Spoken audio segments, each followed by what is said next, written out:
I think it was a cannon sitting there. I don't think there was really much in the way of loss. Temple Archives is still there. Stargate's still there, even though he's not really using it.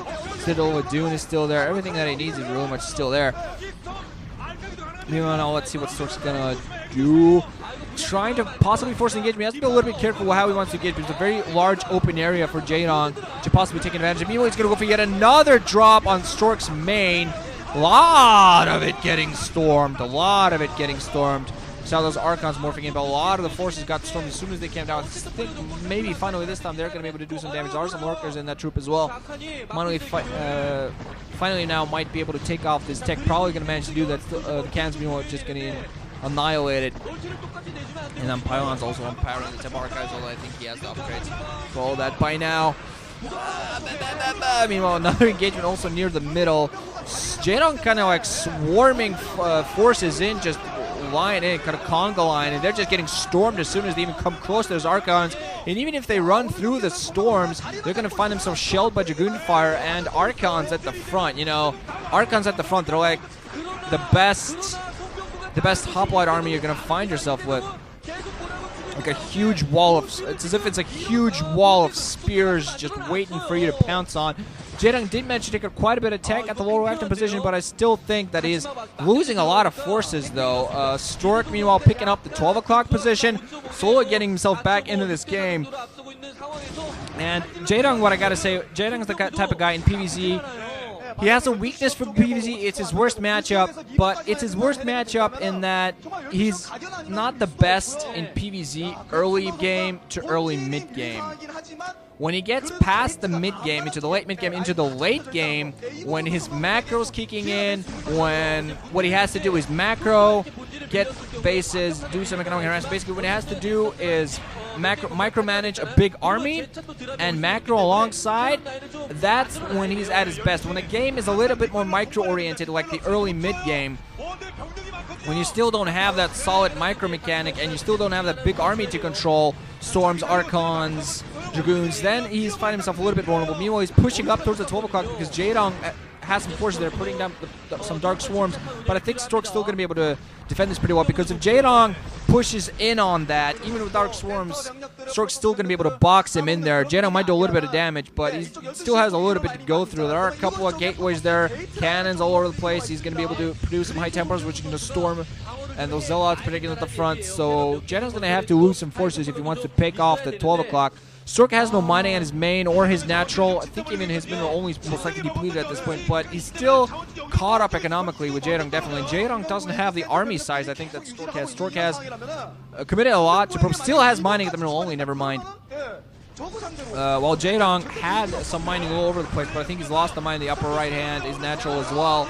And for being an equal basis Stork right now, Jaedong definitely a little bit behind. Did manage to do some nice micro there to pick off some of those forces in the ground. Still going to move out even more Defilers and Zerg. He's really going to have to just count on his micro right now to get him back into this game. Try to get a decent pincer on Stork's army. Try to force Stork to make a mistake and then pick off a base. I think he's preparing for a drop on Stork's 12. Stork has High Templars, cannons, Zealots. He knows this coming. He's expecting this to happen. He also has, I think, a force a little bit, at least a little bit close by, which I'm not sure how he's going to use right now, because this drop is going to be coming in. He has that storm near the middle, also going to be engaged with Zerglings. There are a lot of cannons that are going to start firing on these overlords as soon as they're coming. Some of these overlords are going to die. Storms also coming off. However, there is going to be a Dark Swarm right on top of that Nexus. Jaedong is going to be able to get a good drop off. We're going to see just whether he managed to pick off that Nexus. I'm not quite sure. I think Jaedong's at his throw at this point.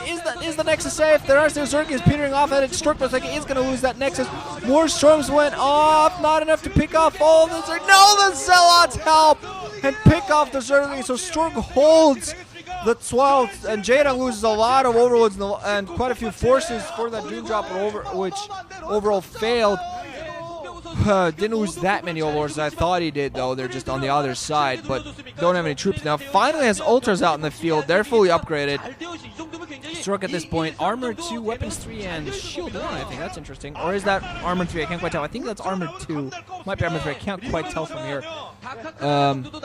Jaedong. Damn nose, need to scratch it. Why now? I'm in a high-pressure gaming situation. Oh, man, it's good to be back. A lot of ultras out in the field, some Zerglings, a few Hydras even, and Defilers. Still two fairly large armies. Stork at the moment has already gotten that, you know, big ball of Archons. Not as many as maybe would have wanted. Some plagues that come off, not really hit much. Storms are going to go off right on top of those dark swarms. And right now for Stork, it's just to do very simple. It's to storm all the dark swarms that come up and all the forces under them and just back off a little bit until there are no more dark swarms. And he's doing a pretty good job of that. Did get quite a couple of plagues off that on his forces that Jaedong managed to do. But still, Stork's got to stay in a pretty decent position. He's not going to manage. The thing is that Stork, I think, has pretty much given up on doing any more economic damage. He did do that economic damage at the main, take out the tech, but I think for now, he just doesn't want to split up his forces. Does have, again, is putting up defensive forces at his 12. High Templars and Zealots there just to make sure another drop doesn't do much to it.